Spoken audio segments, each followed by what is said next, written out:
मात्र 9 वर्ष में 4 करोड़ गरीबों के लिए देश के अंदर आवास बन जाए।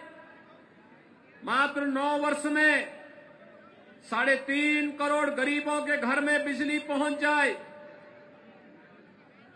मात्र 9 वर्ष में 9 करोड़ 60 लाख परिवारों को रसोई गैस के फ्री में कनेक्शन मिल जाए।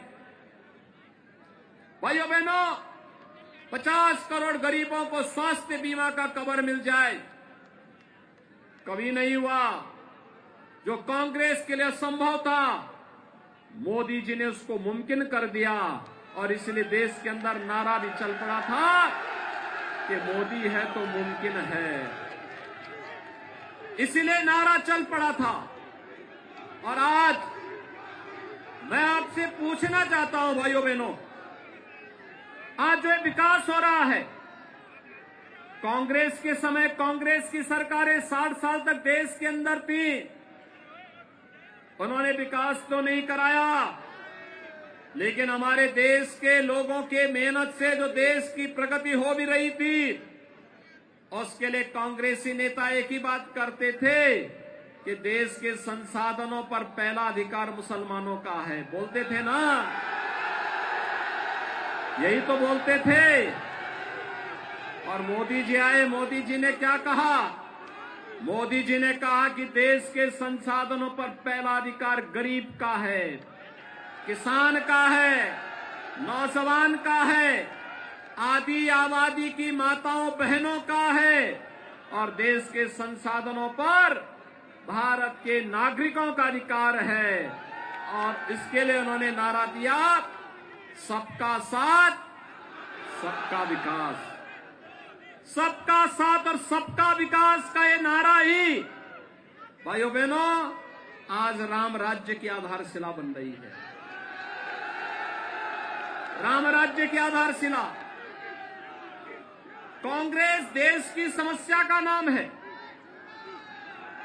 देश के अंदर जो भी समस्या है, कांग्रेस ने आतंकवाद की समस्या दी, मोदी जी ने आतंकवाद की समस्या का समाधान किया। कश्मीर से धारा 370 को सदैव के लिए समाप्त कर दिया।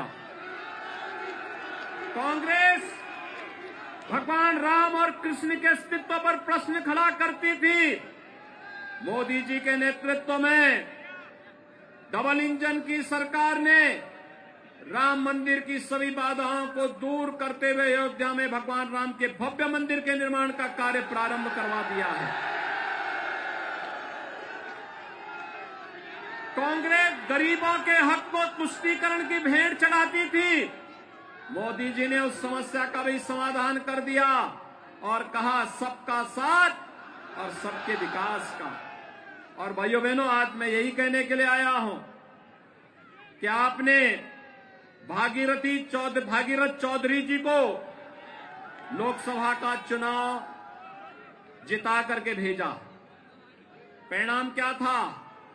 जिस कांग्रेस की सरकार में देश के अंदर 14 किलोमीटर सड़क भी प्रतिदिन नहीं बन पा रही थी, आज वही मोदी जी के नेतृत्व में 38 किलोमीटर का हाईवे प्रतिदिन देश के अंदर वर्तमान में बन रहे हैं।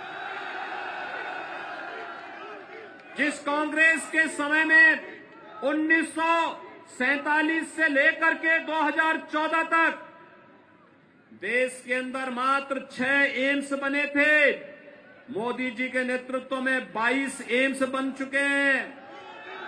हर जनपद में एक मेडिकल कॉलेज भी बन रहा है। हर घर नल की योजना भी बन रही है। 1947 से 2014 तक 70 वर्षों में केवल 74 एयरपोर्ट बन पाए थे। और भाइयों बहनों, 9 वर्ष में 74 नए एयरपोर्ट बन गए।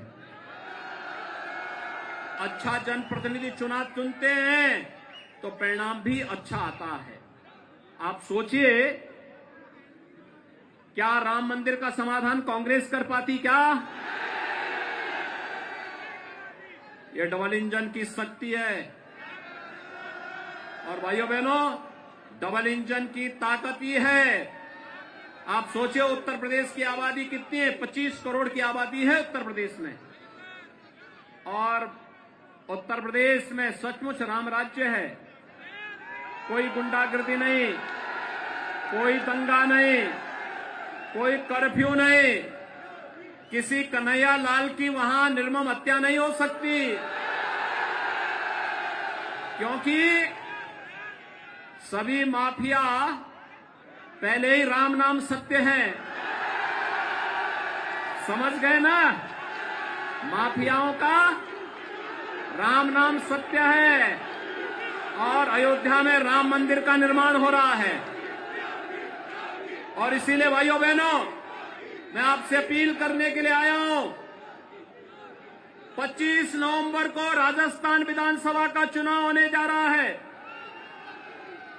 भारतीय जनता पार्टी ने अपने एक वरिष्ठ कार्यकर्ता को, जिन्होंने विधायक के रूप में भी और सांसद के रूप में भी इस क्षेत्र की सेवा की है, श्री भागीरथ चौधरी जी को अपना प्रत्याशी बना करके किशनगढ़ से आपके बीच में उतारा है। और भाइयों बहनों, इसी के लिए अपील करने के लिए आया हूं मैं कि भागीरथ चौधरी जब चुनाव जीतेंगे तो विकास की एक नई कथा तो रची ही जाएगी। कांग्रेस के माफिया राज पर भी बुलडोजर चलाने की तैयारी कर लेंगे। सहमत है ना? अच्छा, मुझे एक बात बताओ, किशनगढ़ के कितने लोग हैं जो अयोध्या राम मंदिर में भगवान राम के विराजमान होने पर दर्शन करने की इच्छा रखते हैं? पूरा किशनगढ़ ही तैयार है। भाइयों बहनों, भागीरथ चौधरी जी को जयपुर विधानसभा में भेजिए, और इनकी जिम्मेदारी होगी कि यहां किशनगढ़ से भी श्रद्धालुओं को अयोध्या में प्रभु राम का दर्शन कराने के लिए लेकर के वे स्वयं आएंगे। सहमत है ना? सभी लोग सहमत हैं? दोनों हाथ ला करके मेरे साथ बोलेंगे, दोनों हाथ ला करके, जहां तक मेरी आवाज जा रही है। भारत माता की, भारत माता की जय श्री राम, जय जय श्री राम। बहुत बहुत आभार। एक बार प्रचंड आवाज में भारत माता की। और अब मैं निवेदन करता हूं एक बार हमारे जिलाध्यक्ष महोदय और भागीरथ की किशनगढ़ की धरती पर आगमन पर आदरणीय मुख्यमंत्री जी